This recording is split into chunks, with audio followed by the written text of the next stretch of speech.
This is Agriculture Today, and I'm Shelby Varner, joined by Jacob Clout and Jeff Wickman over at the K-State Radio Network. Beginning today's show is 2 segments about predation and how it affects livestock with K-State Extension wildlife specialist Drew Ricketts. He discusses the different kinds of predators in Kansas, the economic impacts of them, and control strategies for producers. Drew Ricketts resumes his conversation about predation in the second segment. K-State dairy specialist Mike Brouk ends the show looking at how dairy farm sizes have changed over the past 25 years and what that means for today's dairy producers. That and more is coming up ahead.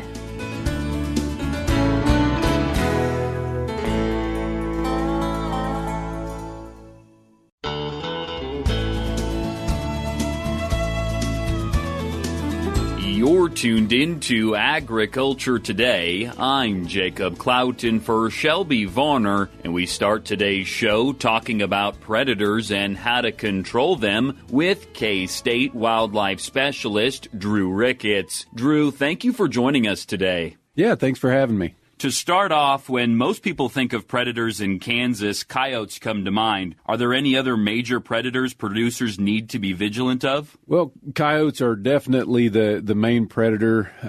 We also have quite a bit of predation by domestic dogs in Kansas, so that's an important one to be thinking about. Oftentimes, folks think that dogs that cause problems are feral, but most of the time they have a home. A lot of times they belong to a neighbor, and sometimes they belong to the producer who's having the problems. And then the other thing to keep in mind is that sometimes guardian animals will affect livestock in ways that we don't want them to. And so those are all things to keep in mind. The other main one that a few producers in Kansas might be affected by is black vultures. And then black vultures are really in a specific part of the state. They're going to be in the far southeast corner, on over to maybe halfway to Wichita, between Missouri and Wichita, and they're going to be right there along the Oklahoma line.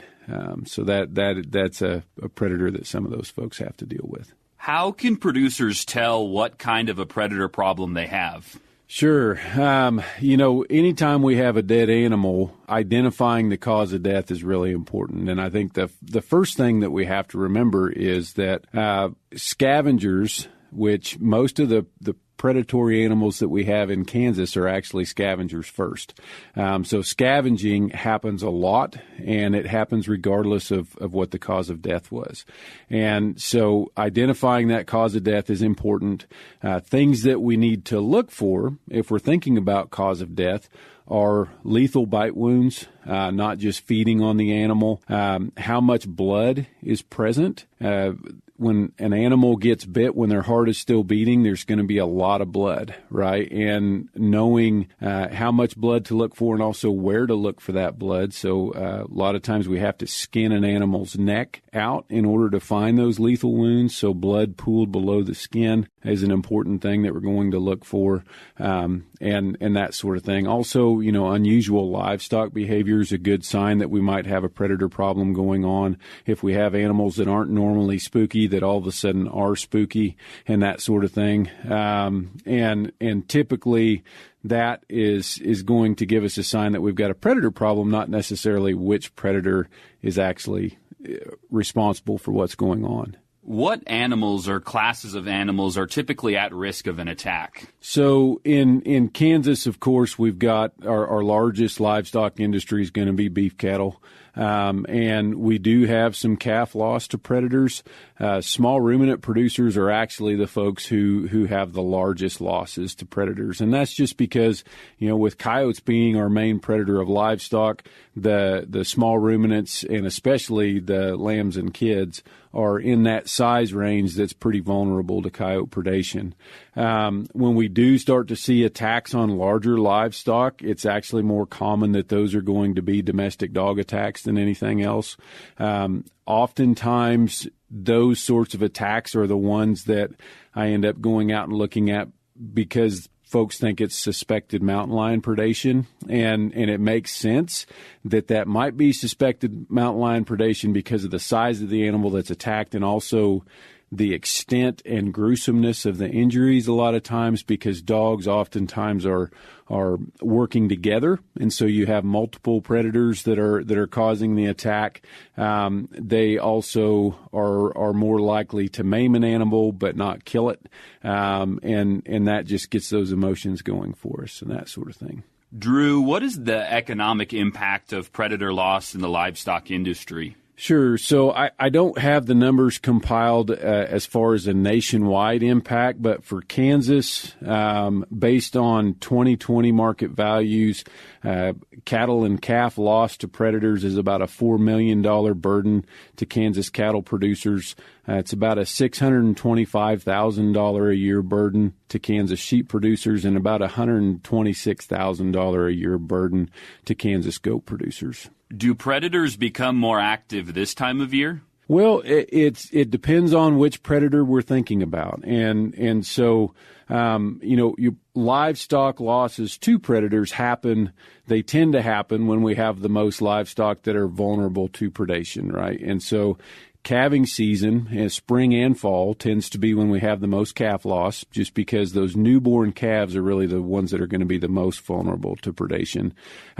For sheep and goat producers, we actually see the greatest loss typically during the summertime. And that's because coyotes that have pups or coyotes that are getting ready to pup are the coyotes that need those larger food resources a lot more than other coyotes. And so most of the time, and most coyotes are not actually out feeding on livestock. Most of the time they're eating mice and rabbits and bugs, if there's lots of bugs available, even fruit, right? We see lots of plums and that sort of thing in coyote scats. So, that just sort of reinforces what I was saying about the time of the year that it's important. Typically, it's going to be summertime for small ruminants and during calving season for cattle. What time of day are livestock most at risk of predation? So our predators, it depends on which predator we're thinking about, right? So mainly if we're talking about coyotes, right around sunrise and sunset and through the nighttime is when coyotes are going to be most bold and most likely to take livestock. The exception to that is that once they sort of get over that hurdle of becoming bold enough to go after livestock, then they can start to learn our patterns of checking livestock. They can learn when guardian animals might be least likely to be protecting those livestock and that sort of thing. And so it's not uncommon for coyotes that have learned how to kill goats and sheep and kids and lambs to start doing some daytime predation. The other side of that is if we're thinking about the few folks who might be impacted by black vultures down in the southern part of Kansas, they are a diurnal animal, so they're only going to be active during the day. So if you have nighttime losses, you don't have to worry about vultures. So that they will be out there during the daytime.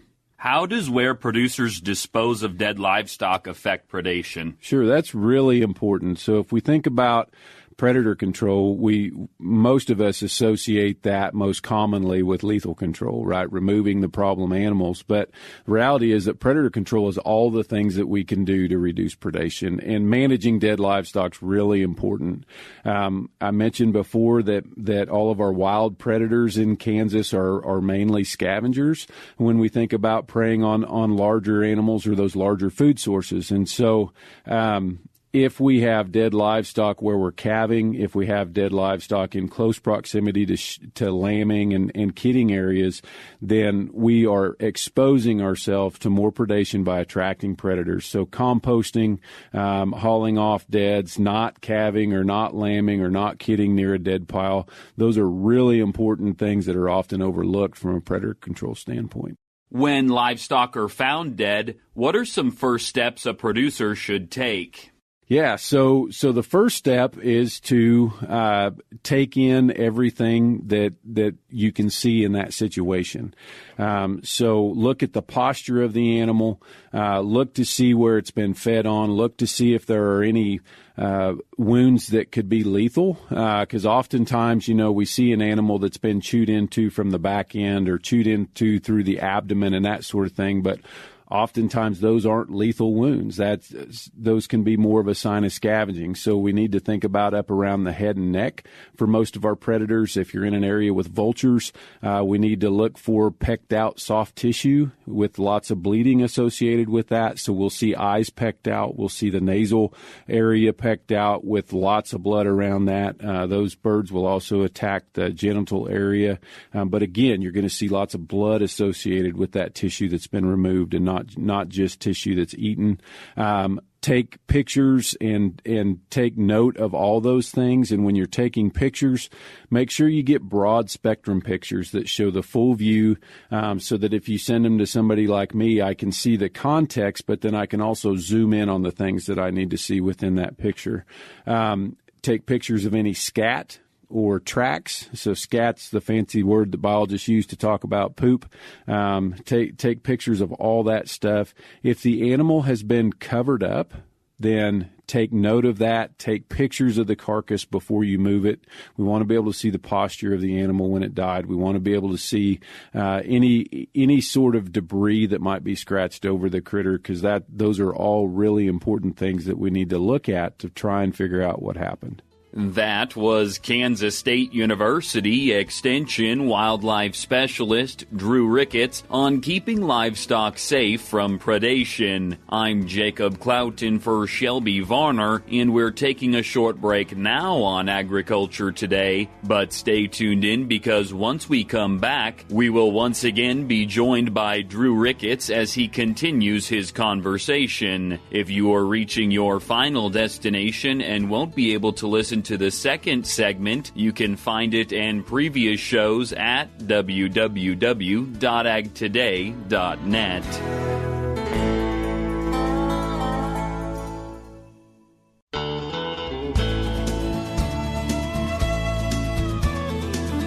You're tuned back into Agriculture Today. I'm Jacob Cloughton for Shelby Varner, and we continue our conversation on predation and how to keep livestock safe with Kansas State University Extension wildlife specialist Drew Ricketts. Drew, resuming our conversation, what are some non-lethal control methods? Sure. So we talked about carcass disposal. That's really important.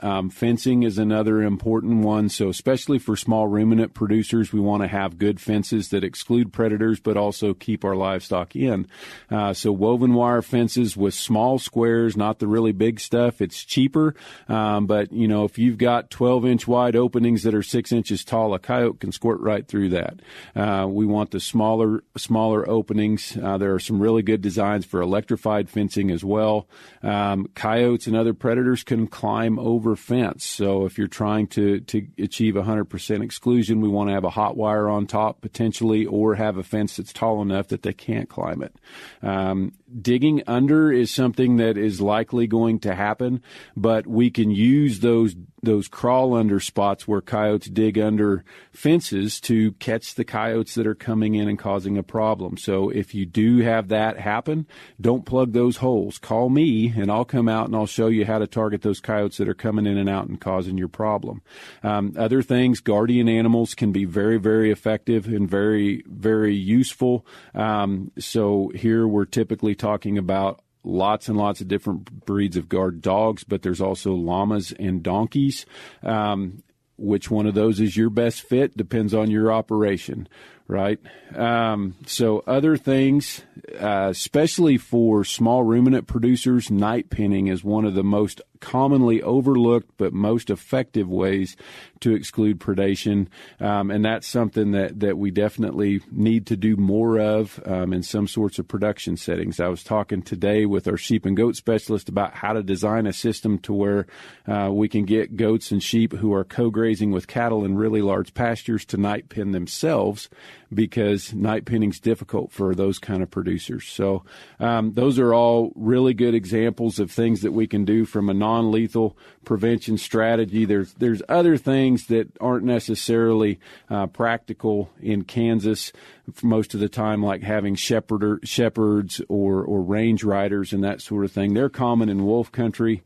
One thing, if we're thinking about black vultures, then we're going to have to haze them. We can't. They're a protected species federally, and so we can't just go out and shoot all the black vultures that are causing a problem. And so it's going to be a combination of using things like pyrotechnics or noise-making devices, and then also hanging some fake dead vultures around. And that combination does a good job of dispersing those vultures and getting them away from the critters that they're causing problems with.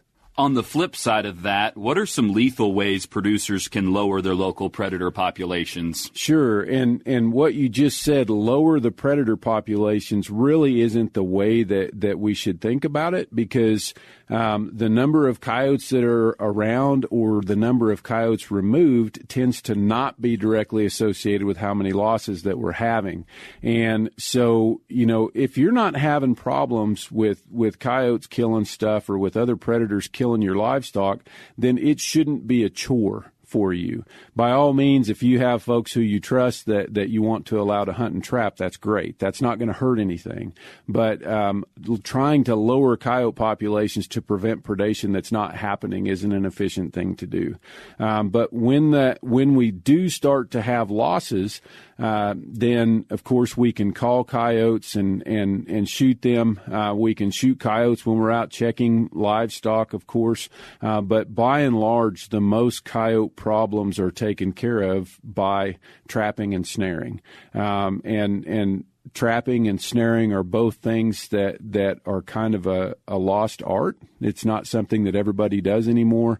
I spend a lot of time teaching livestock producers how to trap and how to snare. That's something that's offered as part of my extension program, and I also provide the equipment that's associated with that for folks to use. And so the thing to remember is that those traps and snares are out there working 100% of the time. You have to check them once a day.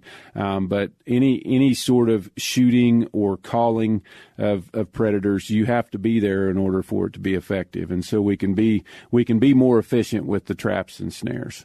How can producers and their livestock stay safe when using a lethal control method? Sure. When we're thinking about the calling and shooting, that's absolutely the most selective way of removing wildlife that are causing problems. So you're actually seeing the animal, you can see what's behind it, and just following all of the appropriate steps for firearm safety to make sure you're not going to shoot an animal by accident that you didn't mean to. Traps and snares, though, are a lot more selective than folks think that they are. Foothold traps will capture and hold small ruminants sometimes, so we have to be careful about where we place those traps. The other thing is, if we're using guard dogs, we have to make sure that we're placing our traps in areas where we're not going to catch the guard dog. If we're thinking about cattle production, I've never caught and held a calf. Definitely haven't caught and held a cow in a coyote trap. With snares, typically those snares are going to be placed low enough that a cow or a calf would never get its head through them.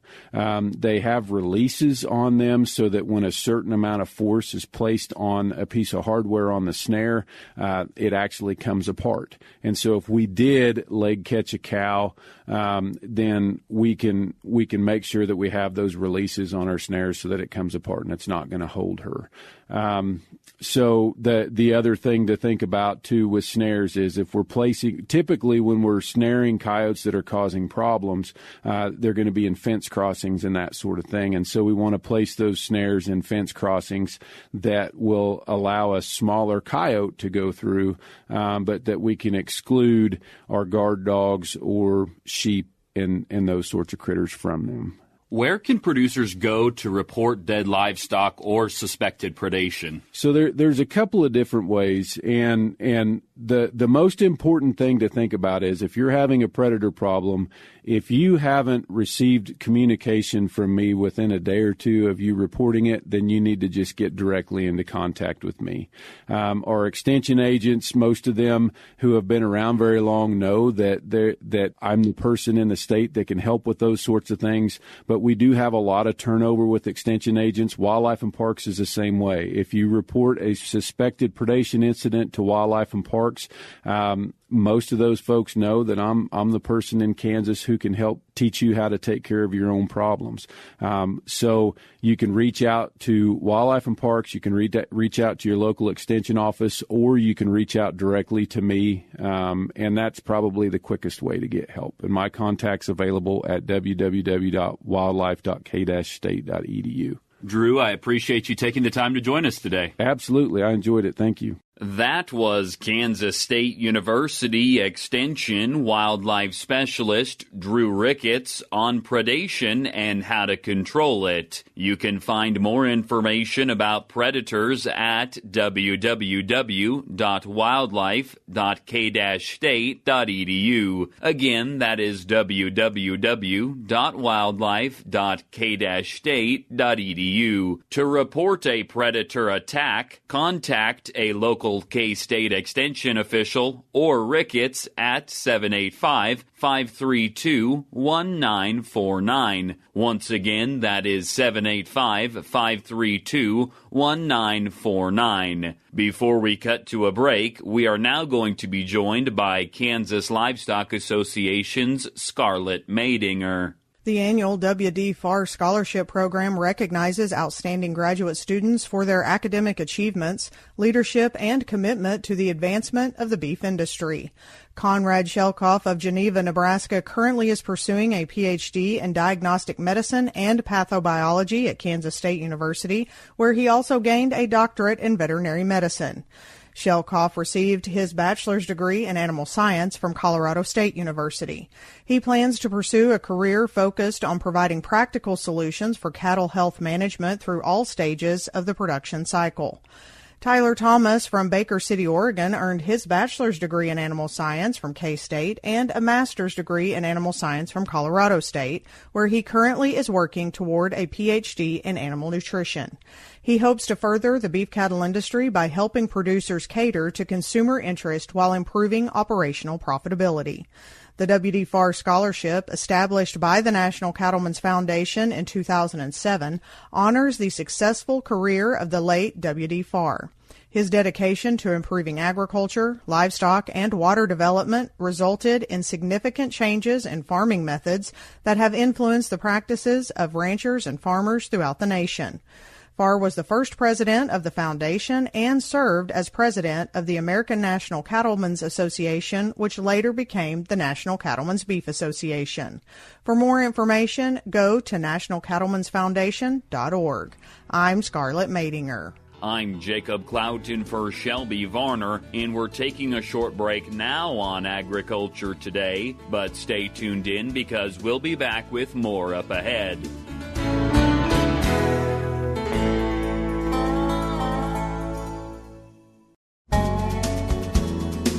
Welcome back, and thanks for joining us on Agriculture Today over the K-State Radio Network. Along with Shelby Varner, I'm Jeff Wickman. We end today's program with this week's milk lines. Data for the past 25 years shows that fewer dairy farms in the Central Milk Marketing Order and in Kansas are shipping more than a semi-load of milk a day off the farm. K-State dairy specialist Mike Brouk says that if a dairy wants to be in the commercial dairy business, they should be asking how they can ship a semi-load of milk or more a day off the farm. If that level of milk production is not the goal of the dairy, he says that they need to be thinking about how they can add value to that milk, either through on-farm processing or other marketing agreements that would increase the value of that milk. Today I'd like to visit with our Kansas dairy producers concerning how we've seen many changes in the size of our dairy farms here in the Central Order of the United States, as well as here in Kansas. You know, when I joined the faculty here over 25 years ago, one of the things we often looked at as we worked with dairy producers was trying to determine how we could ship a semi-load of milk a day off of an individual dairy. Over time, we've seen more and more dairies adopt either larger herds or different production practices so that they could ship a semi-load of milk. This would equate to shipping about 1.5 million pounds of milk per month off of a given dairy. As we look at how this has impacted our farms and we look at how it's impacted the central order, there have been many changes that we have seen in the past 25 years. One of those changes is just the number of farms that actually pool on the order. In 2001, we had 11,683 farms that pooled on the order during 1 month of that year. Today, as we look at data from October of 2024, there were only 1,292 farms that actually pooled milk on the central order that month. Now, as we look at the distribution of those farms, 25% of the farms in the central order, which accounted for only 16, shipped 25% of the total milk that was pooled that month. As we look at the next 30 larger farms, they comprise the next 25% of the milk produced. So as we look at the milk pooled on the order in the month of October of 2024, only 3.56% of the farms marketed 50% of the milk that month. Now, closer to home, right here in Kansas, what do we see? As we look again from that October 2024 data, we had 24 farms in the state that marketed 91% of the milk. So those 24 farms would have been farms that were shipping more than a semi-load a day. As we look across the border to the west, to Colorado, a few more farms involved. 54 farms shipped 94% of the milk pooled that month. Looking to the north, only 9 dairies in Nebraska shipped 84% of that pooled milk. So as we look at the data, what does it mean for our Kansas dairy producers? Well, we continue to grow in number, and when it looks at these larger farms, more and more farms are producing larger amounts of milk. We do have fewer dairies that are producing less than a semi-load of milk each day. So as we look at what we might need to change in the future on our dairies, some of the things we might need to think about is if we're going to be in the commercial dairy business, we're probably going to have to look at how we ship more than a semi-load of milk a day off of our particular farm. If we're not going to be part of that game, then we need to see how we can add value to our milk, whether that be on-farm processing or other marketing agreements that would increase the value of that milk. This is Mike Brouk with K-State Research and Extension, encouraging our dairy farmers to take a look at how things have changed in the past 25 years and what we might need to do to meet those challenges as we move forward into the next decades. Thanks, Mike. And while we have a moment, this reminder, if you'd like to attend next week's Dairy Days in Reno County on the 19th or the Meadowlark District on the 20th, visit asi.k-state.edu or contact those extension offices for more information. And that'll do it for this edition of Agriculture Today. For Shelby Varner, I'm Jeff Wickman. This is the K-State Radio Network.